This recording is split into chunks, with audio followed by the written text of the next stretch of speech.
So, how would I do my version of Death of the Dynasty? Of course, I'm walking with dinosaurs.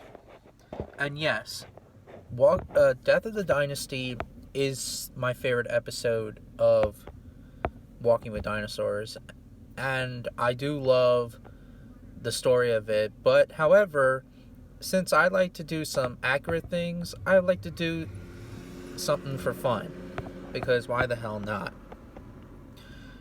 The environment I would change a lot, since we obviously know that the Cretaceous period, the Maastrichtian age of South Dakota and Montana, of course, they were very swampy. They were like the Florida Everglades.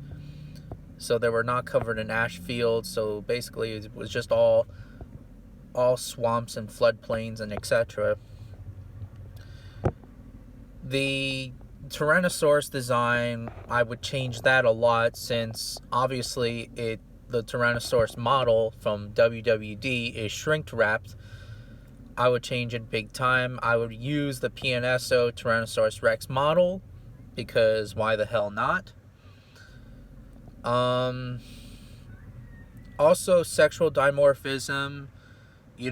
Since there is no actual evidence of females being larger than males, so in this scenario, the male would be larger than the female. In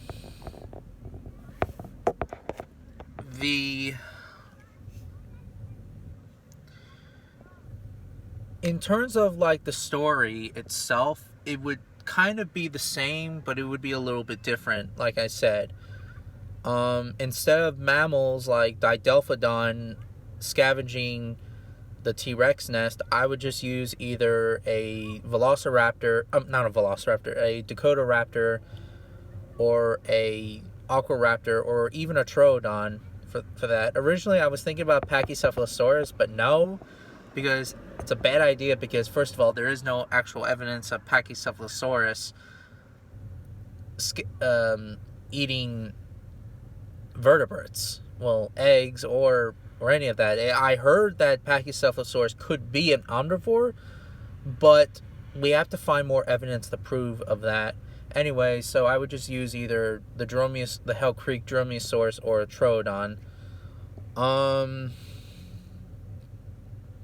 Of course, they would be focusing on the Tyrannosaurus mother, or the female Tyrannosaurus.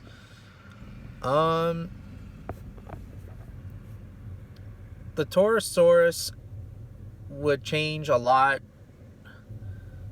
Well, I would still keep them the same. The Ankylosaurus, well, I would make it less fat, but more accurate than, your typical ankylosaur.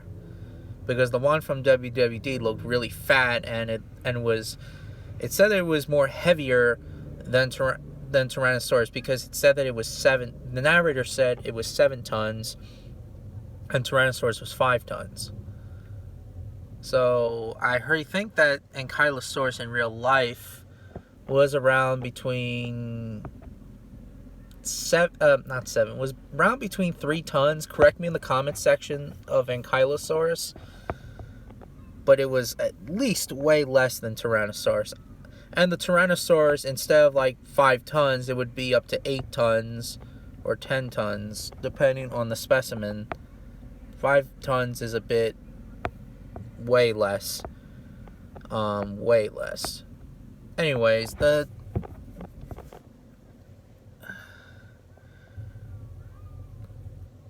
story, oh yeah, and obviously we would see the male Tyrannosaurus hunt the Triceratops.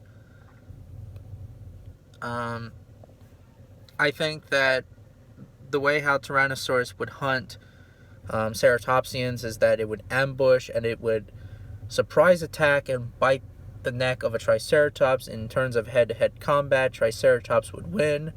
So I could picture in a scenario of Tyrannosaurus trying to ambush a Triceratops that was either separated from a herd, or that was injured, or etc. Or perhaps a youngster of course. And of course, like I said, the male would be larger than the female. They would both actually eat the carcass. And during the mating ritual, it would be basically the same. The only difference is the female would not chase away the male. The male, after mating, the male just leaves. He just leaves. Because most archosaurs, like crocodilians, after they're done mating, they just walk away. After they're done mating, the father would not take care of the parent, the youngster. Well, obviously in the original Walking with Dinosaurs, but yeah. Because originally I was thinking about the male stays with the female, but no, since some species of archosaurs are with the mate or with the female, but it just really depends. But in this case, since Tyrannosaurus was crocodilian, and yes, people are going to disagree with it, and that's fine. The Tyrannosaurus the male would just leave. The female would just stay with her young, well, the eggs, just like in the original story. And of course that the hunting scene would be a lot, it would be similar. Tyrannosaurus ambushes the herds of Hadrosaur and Montosaurus. The only difference is that instead of like biting it in the back, it would just bite it in the throat and just suffocating it, just like a big cat would or something. Instead of like, grabbing duckbill meat, well, hadrosaur meat, and then giving it to the young, the mother just drags the carcass and let the youngsters eat it. However, and also like 2 years later, the youngsters are already active, but they still need the support of their mother because of dangerous animals like dromaeosaurs and etc. However, they're still killers. They still hunt. They know how to kill smaller animals, but they still need the support of the parent, of the mother. Now, in this version, instead of an Ankylosaurus, a Triceratops comes over and he tries to pass by, but he sees a young T-Rex, the babies, and he kills one of them. Mother hears the cries of the babies, and the mother comes over and she protects them with their life. But she paid the ultimate price. One of the Triceratops horns gets her in the stomach, and just like in the original story with the Ankylosaurus, she's dead, leaving the surviving youngster all alone without the support of the mother. The 2-year-old is vulnerable. And then, of course, the asteroid comes over and kills off the dinosaurs in the end. So, in my story, I know that it may not be perfect, but what do you guys think? Do you guys like it? Or do you guys, think that it's boring? And I really want to know. I really want to know.